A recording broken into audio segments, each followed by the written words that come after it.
Assalamualaikum Bunda, ide jualan kita kali ini adalah camilan gurih yang rasanya enak banget. Ini bisa Bunda jual dengan harga yang murah meriah aja. Selain itu, cara membuatnya juga sangat mudah dan hanya menggunakan bahan-bahan yang sangat sederhana dan mudah didapatkan. Ini cocok banget untuk dijadikan sebagai ide camilan keluarga atau bisa juga sebagai ide jualan. Jika dijadikan ide jualan, insya Allah ini akan laris manis. Yuk langsung kita tonton aja video pembuatannya.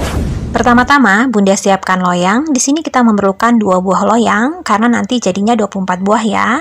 Kemudian loyang ini saya oles menggunakan minyak sayur. Ini minyak sayurnya saya basahi di tisu, kemudian dioles merata ke seluruh permukaan. Sebenarnya Bunda bisa menggunakan margarin ya untuk mengolesnya, tapi ini biar murah, kan kita jualnya mau 1000-an tuh. Jadi kita gunakan minyak sayur aja. Insya Allah ini sama aja, kuenya nggak akan lengket nanti di loyang setelah dipanggang. Jika sudah rata, kemudian ini kita tabur menggunakan tepung terigu sampai merata ke seluruh permukaan. Jika sudah, kemudian ini kita sisihkan terlebih dahulu. Kemudian siapkan juga putih telur dari 1 butir telur. Ini telur yang ukuran kecil ya, yang 1 kilonya isi 16-17 butir. Kemudian ini kita beri pewarna kuning dan dikocok lepas sampai warna kuningnya tercampur rata. Untuk satu resep ini, 1 butir putih telur sudah cukup, bahkan nanti ada lebihnya. Jika sudah, kemudian ini kita sisihkan terlebih dahulu. Sekarang kita siapkan adonan rotinya. Pertama-tama, Bunda siapkan wadah bersih, kemudian masukkan tepung terigu protein tinggi sebanyak 250 gram. Ini saya menggunakan yang curah aja. Harga per kilonya cuma 9.500. Kemudian masukkan juga gula pasir sebanyak 50 gram serta telur 1 butir. Ini telur yang ukuran kecil ya, yang 1 kilonya isi 16-17 butir. Masukkan juga ragi sebanyak 2 sendok teh serta air 90 ml. Ini air dingin biasa ya Bun, jadi tidak hangat ataupun air es. Kemudian ini kita aduk sampai rata. Ini mengaduknya nggak usah sampai kalis, tapi kita aduk sampai secukupnya rata aja. Kalau sudah cukup rata, kemudian masukkan 30 gram margarin.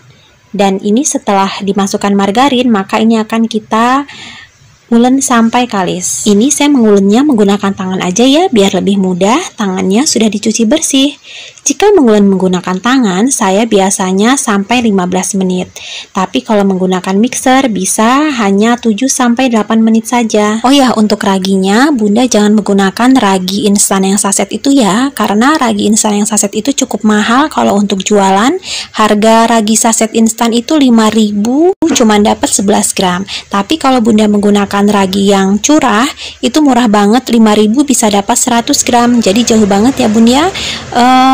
Tapi memang kalau menggunakan ragi yang curah, Bunda harus ekstra dalam menyimpannya karena sangat rawan tidak aktif, jadi harus benar-benar disimpan dalam wadah yang tertutup rapat. Oh ya, adonan roti di awal memang terasa agak lengket, tapi nggak apa-apa. Biasanya nanti setelah kita ulen dan di proofing, adonan akan menjadi lebih elastis dan tidak lagi lengket di tangan. Nah, ini sudah diulen 15 menit, sudah cukup ya. Dan ini akan saya istirahatkan dulu selama kurang lebih 1 jam atau sampai adonannya mengembang 2 kali lipat.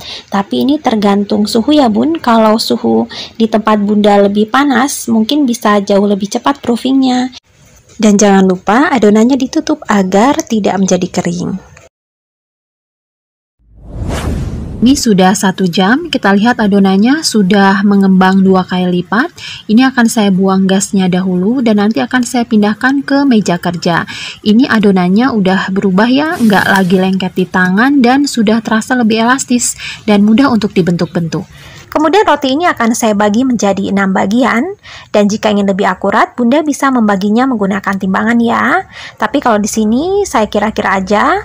Setelah dibagi menjadi 6 bagian, kemudian ambil 1 bagian, kemudian ini kita bulatkan. Cara membulatkannya sangat mudah, tinggal kita tarik ke bawah seperti ini agar permukaan atasnya mulus. Kemudian kita rounding sebentar di alas kerja. Nah, jadinya seperti ini. Kemudian ini saya pipihkan menggunakan rolling pin. Tapi jika Bunda nggak punya rolling pin, Bunda bisa menggunakan gelas atau botol. Ini memipihkannya sampai bentuknya nanti menjadi bulat dan lebar. Agar bentuknya menjadi lingkaran yang bagus, ini rolling pinnya kita tekan ke berbagai arah, jangan satu arah aja ya, biar nanti bagus lingkarannya. Kira-kira nanti hasilnya selebar telapak tangan. Nah, seperti ini sudah cukup. Kemudian ini akan saya bagi menjadi 4 potong. Jadi bentuknya seperti irisan pizza ya Bun ya.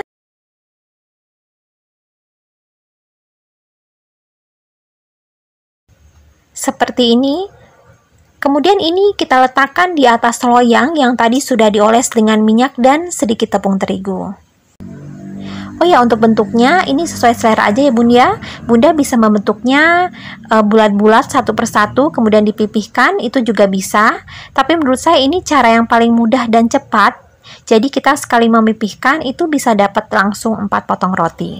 Oh ya, setelah dibentuk dan disusun di loyang, kemudian ini akan kita proofing lagi, yaitu proofing yang kedua selama kurang lebih 20 menit. Tapi kalau misalnya di daerah Bunda cukup dingin, boleh sampai 30 menit. Karena ini kan roti satuan ya, jadi kita memerlukan proofing kedua yang agak lama, agar nanti kita memanggangnya cukup sebentar aja, sekitar 25 menit.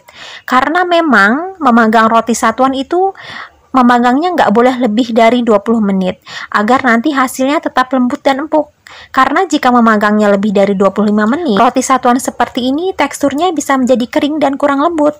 Berbeda ya dengan roti yang langsung satu loyang, seperti roti kasur, itu boleh memanggangnya lebih dari 25 menit. Nah, ini yang sudah di proofing selama kurang lebih 25 menit. Kemudian ini bagian atasnya saya oles dengan putih telur yang sudah diberi pewarna kuning. Ini merata ke seluruh permukaan. Setelah dioles merata, selagi permukaannya masih basah dengan putih telur, ini langsung kita tabur dengan tepung panir merata ke seluruh permukaannya. Nah, jadinya seperti ini ya. Ingat ya Bun ya, ini menabur tepung panirnya harus saat permukaannya masih basah dengan putih telur, agar tepung panirnya bisa melekat dengan bagus ke roti. Oh ya, ini putih telurnya saya beri pewarna kuning agar hasilnya lebih menarik aja, nggak terlalu pucat, karena kan nanti kita untuk jualan ya. Dan untuk putih telur ini, jika Bunda ingin lebih hemat, Bunda bisa menggunakan putih telur yang kiloan. Karena kalau di tempat saya itu ada yang jual putih telurnya aja tanpa kuningnya dan sudah dikemas dalam plastik.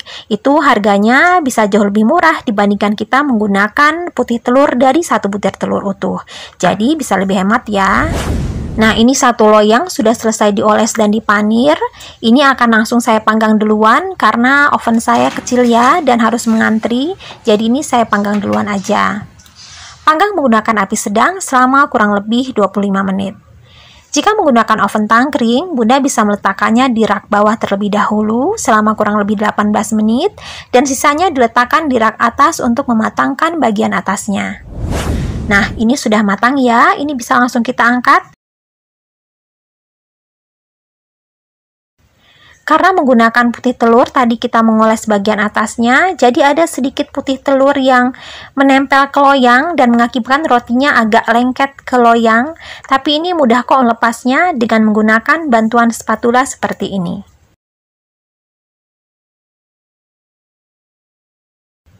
Nah, kemudian ini akan saya beri slice strawberry di bagian dalamnya.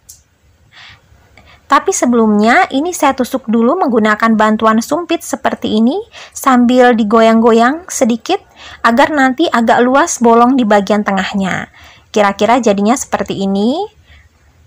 Bunda bisa menusuknya di tempat yang lain ya. Kalau saya di bagian tengah seperti ini aja. Kemudian masukkan slice sampai penuh ke dalamnya. Nah, jadinya kira-kira seperti ini. Kalau saya di sini menggunakan slice strawberry, dan jika untuk jualan seribuan, Bunda bisa menggunakan selai yang curah, yang kiloan, itu harganya murah, 1 kilonya cuma sekitar 20 ribuan. Dan untuk satu resep ini, itu paling hanya memerlukan kurang dari 100 gram selai. Nah, ini sudah diisi semua dengan selai, hasilnya sangat menarik dan menggoda selera. Soal rasa, ini jangan diragukan lagi, ini enak banget. Ini rotinya empuk, manisnya pas, bercampur dengan selai strawberry yang ada di sebelah dalam. Ini rasanya benar-benar enak, makan satu pasti Bunda kurang. Insya Allah nggak cuma anak-anak yang suka, orang dewasa juga pasti suka. Untuk roti ini, jika dikemas dalam wadah yang kedap udara dan memanggangnya tidak lebih dari 25 menit, insya Allah akan tetap lembut dan empuk walaupun sudah 3 hari. Oh ya, perkiraan modal untuk satu resep ini adalah Rp9.900, menghasilkan 24 buah. Jadi modal satuannya kena di harga Rp412. Ini masih bisa Bunda jual dengan harga seribuan aja. Tapi untuk harga jual ini hanya saran aja ya, silahkan disesuaikan lagi dengan daerah masing-masing dan modal yang Bunda keluarkan, karena harga di setiap daerah bisa berbeda-beda. Terima kasih ya sudah menonton videonya, semoga bermanfaat. Wassalamualaikum warahmatullahi wabarakatuh.